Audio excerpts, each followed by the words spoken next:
বোমার আতঙ্কে রীতিমতো কাঁপছে যুক্তরাজ্য। গত ২৪ ঘন্টার ভেতরে যুক্তরাজ্যের ৪টি গুরুত্বপূর্ণ স্থানে বোমার আতঙ্ক তৈরি হওয়ায় ভয় কাজ করছে ইউকেতে বসবাসরত স্থানীয় মানুষজন থেকে শুরু করে অভিবাসীদের ভেতরেও। ব্রিটেনের অন্যতম ব্যস্ততম স্টেশন ইউস্টন স্টেশন, সেখান থেকে ব্রিটেনের প্রায় সবগুলো শহরেই ট্রেন ছেড়ে যায়।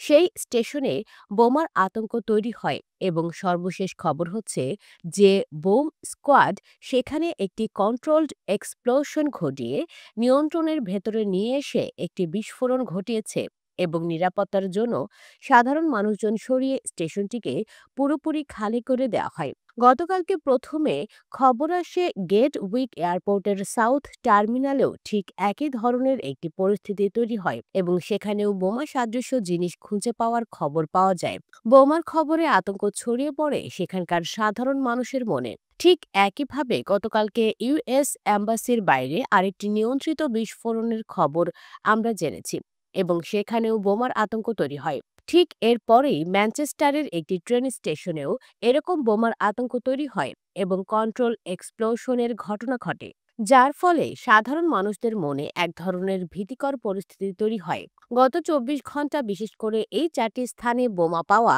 এবং বোমা নিয়ন্ত্রিত বিস্ফোরণ ঘটানোর ফলে পুরো ব্রিটেন জুড়েই এক ধরনের আতঙ্ক তৈরি হচ্ছে। বিশেষ করে জনবহুল স্থানগুলোতে কারা কিভাবে এই ঘটনাগুলো ঘটাচ্ছে সেটা সম্পর্কে এখন পর্যন্ত পুলিশের পক্ষ থেকে তেমন কোনো তথ্য দেয়া হয়নি। ব্রিটেন গত কয়েক বছর ধরেই সবসময় এক ধরনের হুমকির মধ্যে থাকে। মধ্যপ্রাচ্যে যে যুদ্ধ চলছে সেই যুদ্ধের ফলে ব্রিটেনের ওপর এক ধরনের হুমকি রয়েছে। রাশিয়ার বিরুদ্ধে ব্রিটেনের যে অবস্থান সেই অবস্থানের কারণেও ব্রিটেনের ওপরে থ্রেট রয়েছে। তবে সবকিছু মিলিয়ে এই ঘটনার পেছনে কারা জড়িত রয়েছে সেটা এখন পর্যন্ত পুলিশের পক্ষ থেকে বলা হয়নি।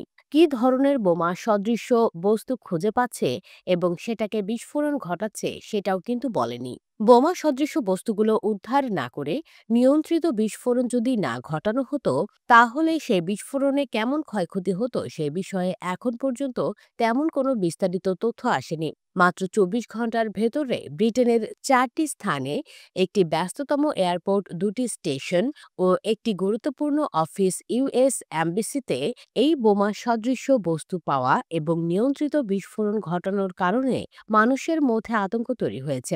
তবে এখন পর্যন্ত কোনো হতাহতের খবর পাওয়া যায়নি। এখন পর্যন্ত যেহেতু এই ৪টি ঘটনা পরপর ঘটেছে, তাই ধারণা করা হচ্ছে শীঘ্রই ব্রিটেন গভর্নমেন্টের পক্ষ থেকে হয়তো কোনো একটি বিবৃতি দেয়া হবে যে ঘটনাটি আসলে কী ঘটছে, কারা ঘটাচ্ছে।